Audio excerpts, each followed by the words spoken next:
पैसा हवा से कैसे बनता है, इसको समझने के लिए पहले एक छोटा सा एग्जाम्पल लो। सोचो तुम्हारे गांव में एक किराने की दुकान वाला है, नाम है रमेश। तुम उसके पास जाते हो और बोलते हो, रमेश भाई अभी पैसा नहीं है, उधारी में सामान दे दो, महीने की पहली तारीख को दे दूंगा। रमेश एक बही खाता निकालता है, उसमें लिखता है रामू के 100 रुपए उधारी। अब सोचो, क्या रमेश के पास एक्स्ट्रा 100 रुपए आ गए? नहीं, उसने सिर्फ अपनी कॉपी में लिख दिया कि रामू पे 100 का कर्ज है। लेकिन अब रमेश के हिसाब में एक एसेट आ गया है। उसके अकाउंट्स में लिखा है कि 100 रुपए आने वाले हैं, ये उसके लिए वैल्यूबल है। ये छोटा सा एग्जांपल है। अब इसको बहुत बड़ा कर दो, फेडरल रिजर्व लेवल पे। स्टेप बाय स्टेप समझो। गवर्नमेंट को 100 रुपए चाहिए। गवर्नमेंट एक बॉन्ड बनाती है। ये वो कागज है जिसके बारे में रॉथचाइल्ड वाले सेक्शन में बताया था। गवर्नमेंट से ये बॉन्ड फेडरल रिजर्व खरीदता है। तो क्या उसके पास पहले से लॉकर में 100 रुपए पड़े होते हैं? क्या उसने 100 रुपए छापे? अब असली सवाल यहीं से शुरू होता है। क्या प्रिंटिंग प्रेस चली? क्या नए नोट निकले? नहीं। फेडरल बैंक क्या करता है? वो अपने सिस्टम में एंट्री कर देता है, बैंक के रिजर्व अकाउंट में 100 रुपए। बस, कोई नोट नहीं छपा, कोई ट्रक नहीं चला, सिर्फ कंप्यूटर एंट्री। अब गवर्नमेंट के अकाउंट में बैलेंस है। गवर्नमेंट वो 100 रुपए खर्च करती है, कॉन्ट्रैक्टर को पेमेंट, तनख्वाह, सड़क, प्रोजेक्ट। अब ध्यान दो, जब गवर्नमेंट 100 रुपए ट्रांसफर करती है, गवर्नमेंट के अकाउंट में 100 रुपए कट जाते हैं, कॉन्ट्रैक्टर के बैंक में 100 रुपए बढ़ जाते हैं। अब कॉन्ट्रैक्टर के पास 100 रुपए हैं, लेकिन अभी भी कोई नोट प्रिंट नहीं हुआ। वो पैसा अभी भी डिजिटल है।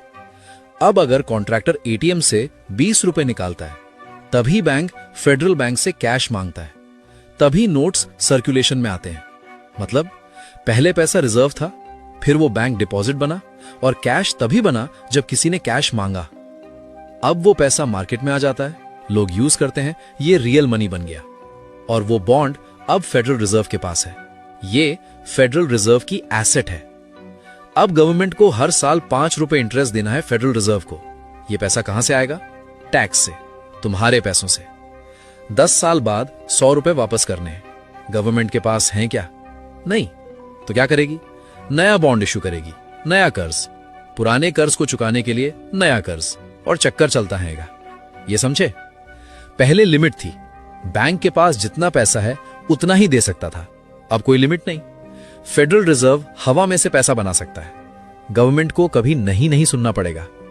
गवर्नमेंट जितना चाहे उधारी ले, फेडरल रिजर्व देता जाएगा। ये वो मैकेनिज्म है जो अनलिमिटेड कर्ज को पॉसिबल बनाता है। और इंटरेस्ट पेमेंट्स, वो टैक्स पेयर से जाती हैं। लोग सुबह उठ के काम पे जाते हैं, मेहनत करते हैं, टैक्स भरते हैं। वो टैक्स जाता है गवर्नमेंट के पास। गवर्नमेंट उस टैक्स का एक हिस्सा फेडरल रिजर्व को इंटरेस्ट के तौर पे देती है। मॉर्गन 1913 में मरा, उसी साल जब फेडरल रिजर्व बना। लेकिन उसकी लेगेसी वो स्ट्रक्चर है जो आज अमेरिका के $38 ट्रिलियन के कर्ज को पॉसिबल बनाता है। फेडरल रिजर्व के बिना गवर्नमेंट इस स्केल पे उधारी नहीं ले सकती थी, पैसा ही नहीं था। लेकिन अब पैसा हवा में से बनता है, कोई लिमिट नहीं। मॉर्गन ने तीसरा काम किया, कर्ज को अनलिमिटेड बना दिया। ये तीसरा जाल था। अब रुको यहां और इंडिया के बारे में सोचो। यही सिस्टम इंडिया में भी है। Reserve bank of India, RBI, 1935 में बना। आरबीआई भी वही काम करता है जो फेडरल रिजर्व करता है। गवर्नमेंट को पैसा चाहिए, गवर्नमेंट बॉन्ड्स इशू करती है, आरबीआई खरीदता है, पैसा क्रिएट होता है। वही रमेश वाला गेम, बस बहुत बड़े स्केल पे। इंडिया पे आज लगभग 170 लाख करोड़ रुपए से ज्यादा का कर्ज है, और ये कर्ज कभी चुकाया नहीं जाएगा। क्यों? सोचो, अगर गवर्नमेंट ने पूरा कर्ज चुका दिया, सारे बॉन्ड्स वापस ले लिए, तो क्या होगा? याद करो, पैसा बना कैसे था? कर्ज से। जब गवर्नमेंट ने बॉन्ड इशू किया, तब पैसा क्रिएट हुआ। अगर कर्ज खत्म, तो वो पैसा भी खत्म। मार्केट में पैसा ही नहीं बचेगा, लोग खरीदेंगे क्या, बेचेंगे क्या? इकोनॉमी रुक जाएगी। तो कर्ज चुकाना ऑप्शन ही नहीं है। कर्ज हमेशा रहना चाहिए सिस्टम के लिए। ये वही सिस्टम है जो 1694 में पैटरसन ने शुरू किया, 1815 में रॉथस्चाइल्ड ने ग्लोबल बनाया, 1913 में मॉर्गन ने अनलिमिटेड बनाया। इंडिया भी उसी जाल में है।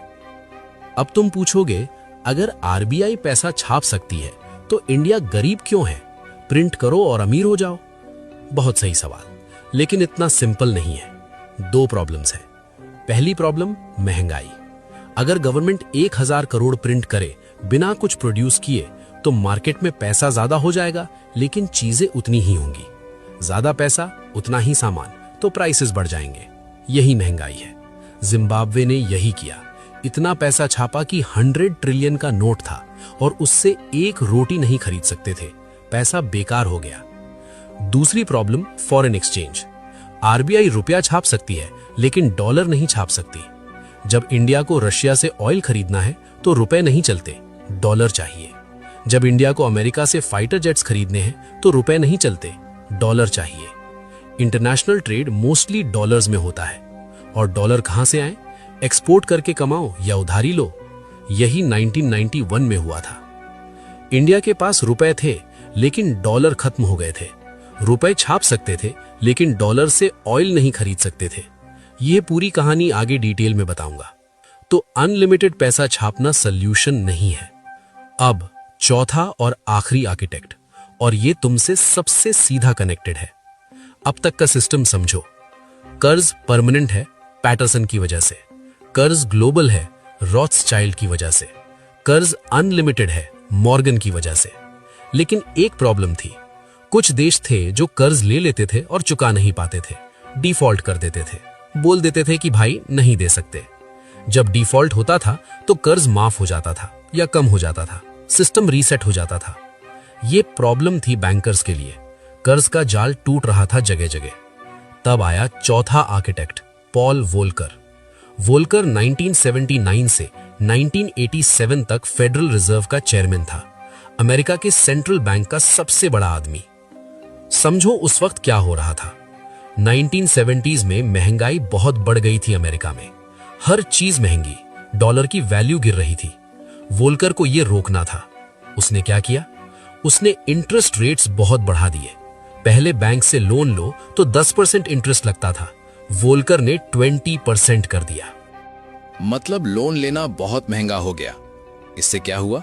लोग कम लोन लेने लगे, कम खर्चा करने लगे, महंगाई रुक गई। अमेरिका के लिए अच्छा हुआ, लेकिन दुनिया के गरीब देशों के लिए तबाही। समझो लैटिन अमेरिका के देश मेक्सिको, ब्राजील, अर्जेंटीना। 1970s में जब इंटरेस्ट रेट्स कम थे, तब इन्होंने अमेरिका से बिलियंस डॉलर्स की उधारी ली थी। डेवलपमेंट के लिए चाहिए, फैक्ट्रीज बनाएंगे, सड़कें बनाएंगे। उस वक्त इंटरेस्ट रेट 8-10% था। लगता था कि भरता रहेगा। लेकिन जब वोल्कर ने रेट्स 20% कर दिए तो क्या हुआ? उनका इंटरेस्ट पेमेंट डबल से ज्यादा हो गया। पहले 8% इंटरेस्ट था $100 पे, मतलब $8। अब 20% हो गया, मतलब $20। और ये देश ऑलरेडी मुश्किल में थे। उनके पास $8 भी मुश्किल से आता था, $20 कहां से लाएं? 1982 में मेक्सिको ने कह दिया, हम नहीं भर सकते, डिफॉल्ट। अब समझो ये क्या सिचुएशन थी। अमेरिकन बैंक्स ने मेक्सिको को पैसा दिया था। सिटी बैंक ने दिया था, बैंक ऑफ अमेरिका ने दिया था, चेज मैनहट्टन ने दिया था।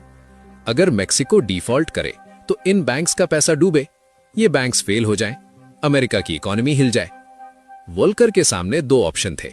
ऑप्शन 1, डिफॉल्ट होने दो, बैंक्स को सीख मिल जाए कि सोच समझ के लोन दो, मार्केट अपने आप ठीक हो जाए। ऑप्शन 2, कुछ जुगाड़ करो, बैंक्स को बचाओ। वोल्कर ने ऑप्शन 2 चुना। उसने एक नया सिस्टम बनाया IMF के जरिए। IMF क्या है?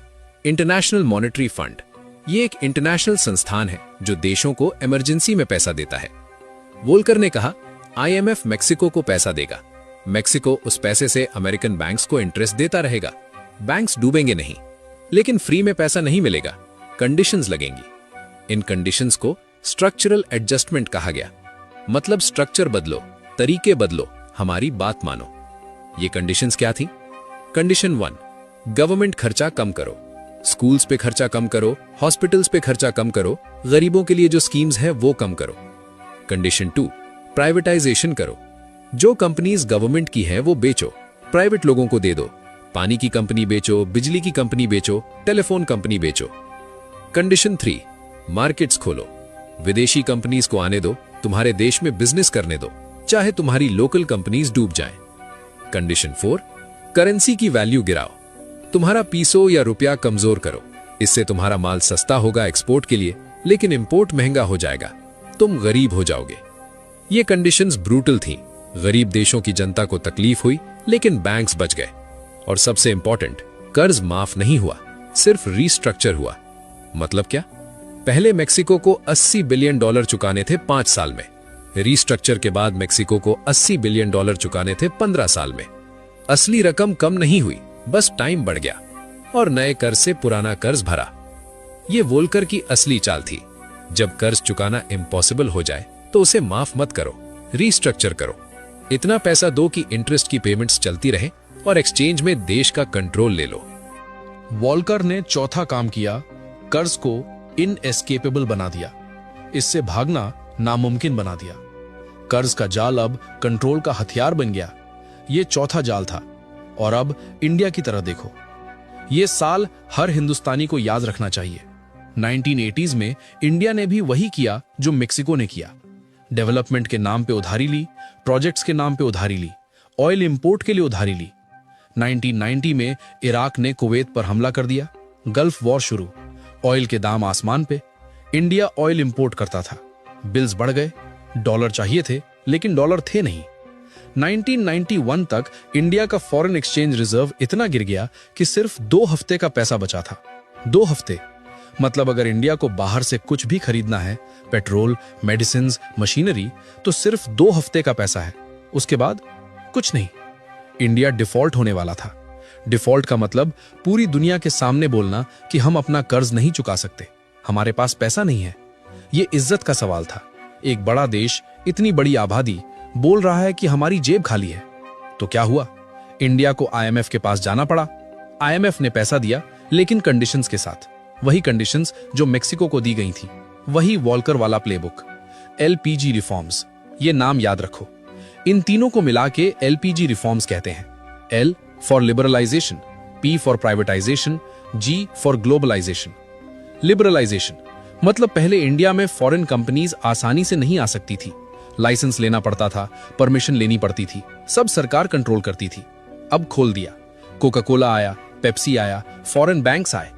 प्राइवेटाइजेशन मतलब जो कंपनी सरकार की थी उन्हें प्राइवेट लोगों को बेचना शुरू किया। ग्लोबलाइजेशन मतलब इंपोर्ट एक्सपोर्ट आसान किया, टैरिफ्स कम किए, दुनिया से जुड़े। तुम्हें स्कूल में यह पढ़ाया जाता है कि ये रिफॉर्म्स अच्छी थी, इंडिया ने आगे बढ़ी, जीडीपी बढ़ी, कंपनीज आई, जॉब्स बने। ये सब सच है, लेकिन किसी ने तुम्हें यह नहीं बताया कि ये रिफॉर्म्स इसलिए करनी पड़ी क्योंकि कोई ऑप्शन नहीं था। ये चॉइस नहीं थी, ये मजबूरी थी। और सबसे दर्दनाक बात, इंडिया ने अपना सोना गिरवी रखा। हाँ, सोना, गोल्ड, 67 टन सोना। रिजर्व बैंक ऑफ इंडिया के पास जो सोना था वो निकाला और बैंक ऑफ इंग्लैंड और यूनियन बैंक ऑफ स्विट्जरलैंड को भेजा। ये लो हमारा सोना, इसके बदले में हमें कुछ वक्त के लिए पैसा दे दो। सोचो इसके बारे में। एक आजाद देश जिसने गोरों से आजादी ली, जिसने ब्रिटिश को भगाया, उसने अपना सोना वापस गोरा लोगों के बैंक में गिरवी रख दिया। 1947 में सोना गोरों के पास था, 1991 में फिर से गोरों के पास पहुंच गया। तुम्हारे माँ बाप ने वो वक्त देखा है, उनसे पूछो। पेट्रोल के दाम रात भर में डबल हो गए थे, राशन की लाइनें कितनी लंबी थीं, मिडिल क्लास का क्या हाल था, नौकरी जाने का डर था। PV Narasimha Rao prime minister थे, मनमोहन सिंह फाइनेंस मिनिस्टर थे। उन्होंने आईएमएफ की सारी कंडीशंस मानी, कोई ऑप्शन नहीं था। मानो वरना डूब जाओ। ये वही पैटर्न है जो वॉल्कर ने डिजाइन किया है। डिफॉल्ट होने दो, फिर हाथ में ले लो, कंडीशंस लगाओ, इकोनॉमिक सॉवरेनिटी यानी आर्थिक आजादी ले लो और कर्ज को परमानेंट बना दो। ये पैटर्न अब तक रिपीट हो रहा है। ग्रीस में 2010 में यही हुआ, डेट क्राइसिस। आईएमएफ ने हेल्प की, कंडीशंस लगाई, लोगों की पेंशन्स काटी गई, हॉस्पिटल्स में दवा नहीं थी। अर्जेंटीना में 2001 में यही हुआ, इकोनॉमी कोलैप्स। आईएमएफ ने हेल्प की, लोग सड़क पे आए।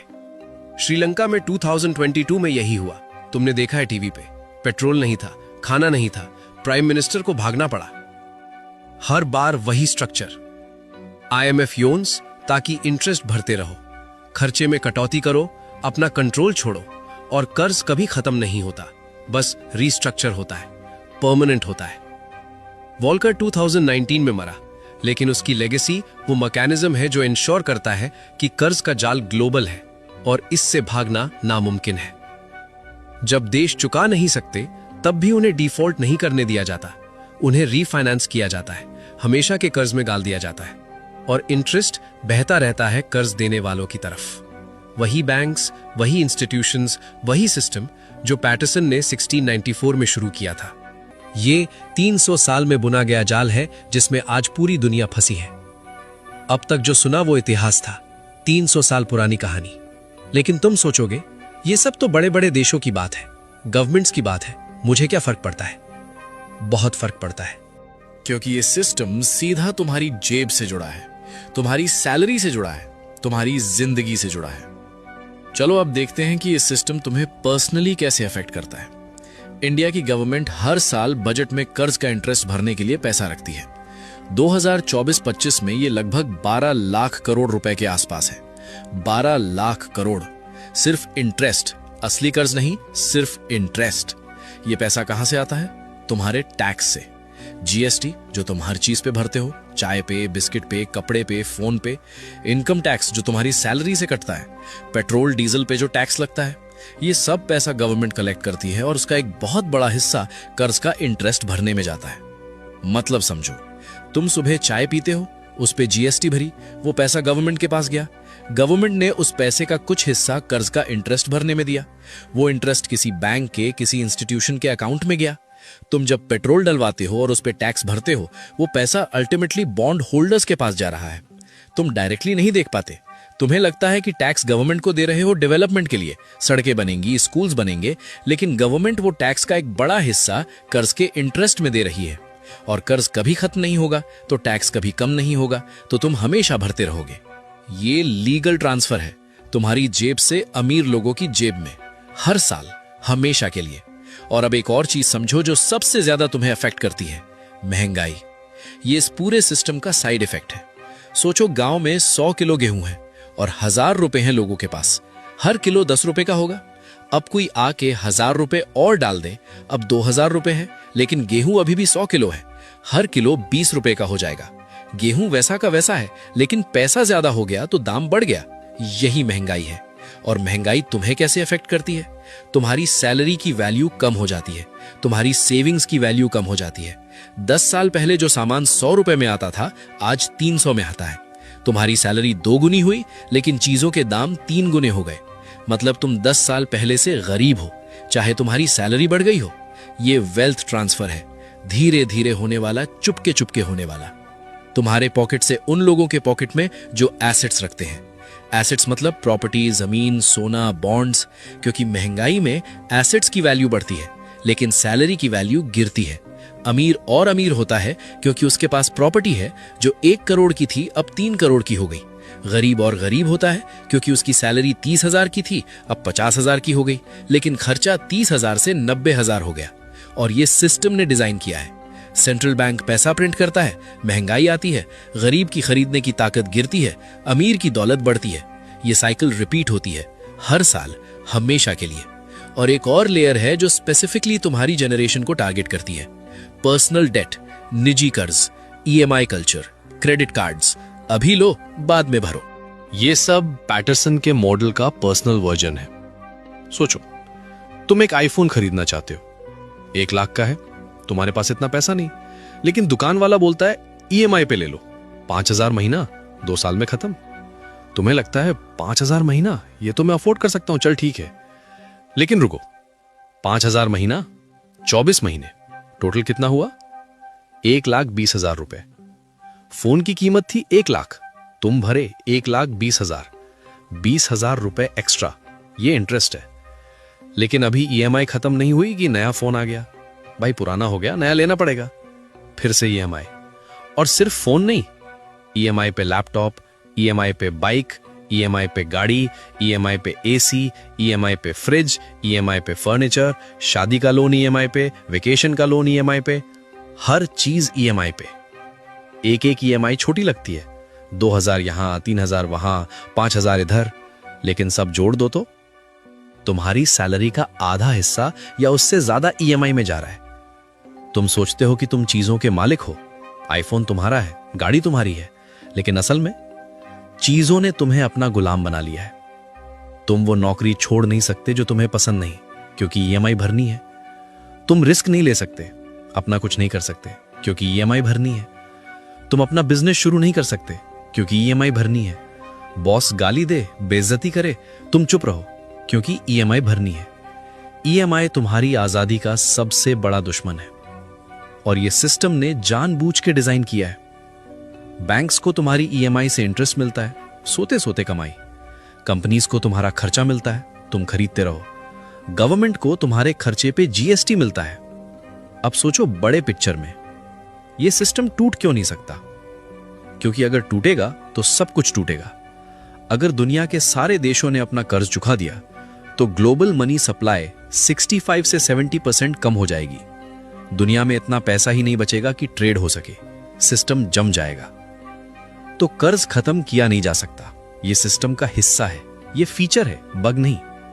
और कौन फायदा उठाता है? वो लोग और इंस्टीट्यूशंस जिनके पास बॉन्ड्स हैं। अमेरिका के $38 ट्रिलियन के बॉन्ड्स किसके पास है?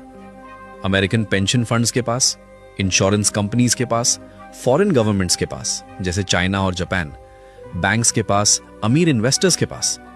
ये लोग हर साल इंटरेस्ट कमाते हैं बिना कुछ किए। इंडिया के 170 लाख करोड़ के बॉन्ड्स किसके पास है? इंडियन बैंक्स के पास, LIC के पास, म्यूचुअल फंड्स के पास, फॉरेन इन्वेस्टर्स के पास। मतलब क्या हुआ? तुम्हारा ही पैसा पेंशन, इंश्योरेंस, SIP यूज होता है गवर्नमेंट को लोन देने में, और गवर्नमेंट तुमसे ही टैक्स लेके इंटरेस्ट भरती है। तुम दोनों तरफ से इन्वॉल्व हो, लेकिन फायदा इंस्टीट्यूशंस को हो रहा है जो बीच में मैनेज कर रहे हैं। हर साल $1 ट्रिलियन से ज्यादा सिर्फ अमेरिकन डेट से, प्लस जापान से, यूरोप से, इंडिया से, हर जगह से। ये $1 ट्रिलियन सालाना टैक्स पेयर से बॉन्ड होल्डर्स की तरफ जाता है। ये इंसानी इतिहास का सबसे बड़ा वेल्थ ट्रांसफर है। कंटिन्यूअस, लगातार, कुछ सेकंड के लिए भी नहीं रुकता। स्ट्रक्चरल, सिस्टम में बिल्ट इन है, और इनविजिबल, ज्यादातर लोगों को दिखता नहीं। क्योंकि इसे टैक्स नहीं कहा जाता, इसे डेट सर्विस कहा जाता है, इसे इंटरेस्ट पेमेंट कहा जाता है। लेकिन मैकेनिज्म वही है। कामगार भरते हैं, इंस्टीट्यूशंस कलेक्ट करती हैं, और कर्ज कभी कम नहीं होता। अब एक आखिरी बात समझो, ये चारों architects, Patterson, Rothschild, Morgan, Volcker, इन्होंने मिलके प्लानिंग नहीं की थी।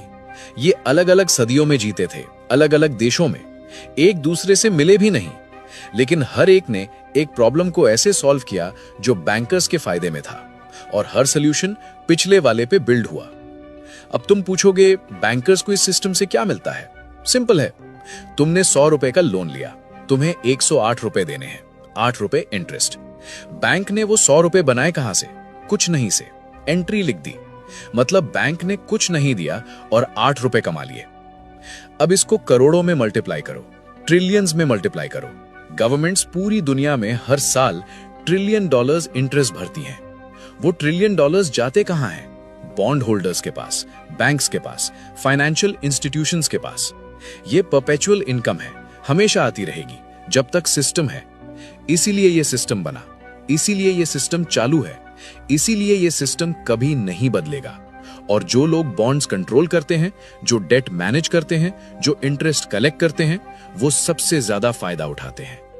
गवर्नमेंट्स नहीं, टैक्स पेयर्स नहीं, बल्कि फाइनेंशियल इंस्टीट्यूशंस। और ये है आखिरी सच्चाई, $38 ट्रिलियन का कर्ज उनके लिए कोई क्राइसिस नहीं है, ये उनका बिजनेस मॉडल है। कर्ज का हर एक डॉलर किसी की बैलेंस शीट पे एक एसेट है, उस पे इंटरेस्ट मिलता है, वो और कर्ज लेने के लिए कोलैटरल बन जाता है। और जब तक भरोसा बना रहे, जब तक लोग माने कि गवर्नमेंट इंटरेस्ट भरेगी, चाहे असली रकम कभी ना चुकाएं, तब तक सिस्टम चलता रहेगा। कर्ज का जाल पूरा हो चुका है, बाहर निकलना पॉसिबल नहीं है बिना पूरे फाइनेंशियल सिस्टम को तोड़े हुए। 4 आर्किटेक्ट्स, 3 सदियां, एक सिस्टम, और दुनिया का हर इंसान अब इसके अंदर फंसा हुआ है। अब तुम पूछोगे कि तो हम क्या करें? अगर सिस्टम से बाहर नहीं निकल सकते तो क्या बस हाथ पे हाथ धरे बैठे? नहीं, ये सिस्टम तभी काम करता है जब तुम इसे समझते नहीं। जिस दिन तुमने इसे समझ लिया, तुम पहले से अलग हो गए। 3 चीजें याद रखो। पहली बात, जागरूकता सबसे बड़ा हथियार है। जब तक तुम्हें ये सिस्टम दिखता नहीं था, तब तक ये तुम्हें अंधा बना के चला रहा था। अब तुम्हें दिखता है, अब तुम डिसीजंस अलग ले सकते हो। ये नॉलेज तुम्हें सिस्टम के अंदर रहते हुए भी स्मार्टर बनाती है। दूसरी बात, कंज्यूमर मत बनो, इन्वेस्टर बनो। सिस्टम कंज्यूमर्स को खाता है और इन्वेस्टर्स को खाता खिलाता है। कंज्यूमर वो है जो ईएमआई पे फोन खरीदे, क्रेडिट कार्ड पे शॉपिंग करे और पूरी जिंदगी इंटरेस्ट भरे। इन्वेस्टर वो है जो अपना पैसा काम पे लगाए, एसेट्स बनाए और इंटरेस्ट कमा के खाए। दोनों सिस्टम में है, लेकिन एक साइड पे कटर है, दूसरे साइड पे कुर्सी। जब तक तुम सिर्फ खरीदते रहोगे तब तक तुम सिस्टम का फ्यूल हो। तुम जल रहे हो ताकि इंजन चले। जिस दिन तुम अपना पैसा इन्वेस्ट करना सीख जाओगे, एसेट्स बनाना सीख जाओगे, उस दिन तुम सिस्टम के उस तरफ आ जाओगे जहां इंटरेस्ट मिलता है, जहां से इंटरेस्ट जाता नहीं। ये शिफ्ट छोटा लगता है, लेकिन ये लाइफ चेंजिंग है। सैलरी से जीने वाले मत बनो, एसेट से जीने वाले बनो। तीसरी बात, कुछ प्रैक्टिकल स्टेप्स। पहला, ईएमआई कम करो। जो चीज कैश में नहीं खरीद सकते मत खरीदो। आईफोन की ईएमआई से बेहतर है कि 6 महीने बाद कैश में खरीदो। दूसरा, क्रेडिट कार्ड पे मिनिमम पेमेंट मत करो। पूरा बिल भरो या यूज मत करो। 42% इंटरेस्ट लीगल लूट है। तीसरा, सेविंग्स को कैश में मत रखो, महंगाई खा जाएगी। एसेट्स में डालो, property, gold, mutual funds, stocks. चौथा, इमरजेंसी फंड रखो, 6 महीने का खर्चा, ताकि कभी मजबूरी में लोन ना लेना पड़े। पांचवा, फाइनेंशियल एजुकेशन लो। यूट्यूब पे फ्री है, बुक्स में है। पैसा कैसे काम करता है ये समझो। छठवा, अपने बच्चों को सिखाओ। स्कूल में नहीं पढ़ाते तो तुम पढ़ाओ। सिस्टम नहीं बदलेगा, लेकिन तुम बदल सकते हो। सिस्टम के अंदर रह के स्मार्ट बन सकते हो। ये बोरिंग लगता है, ये मुश्किल लगता है, लेकिन ये तुम्हारी चेन्स तोड़ सकता है। अब अंधे मत बनो दोबारा।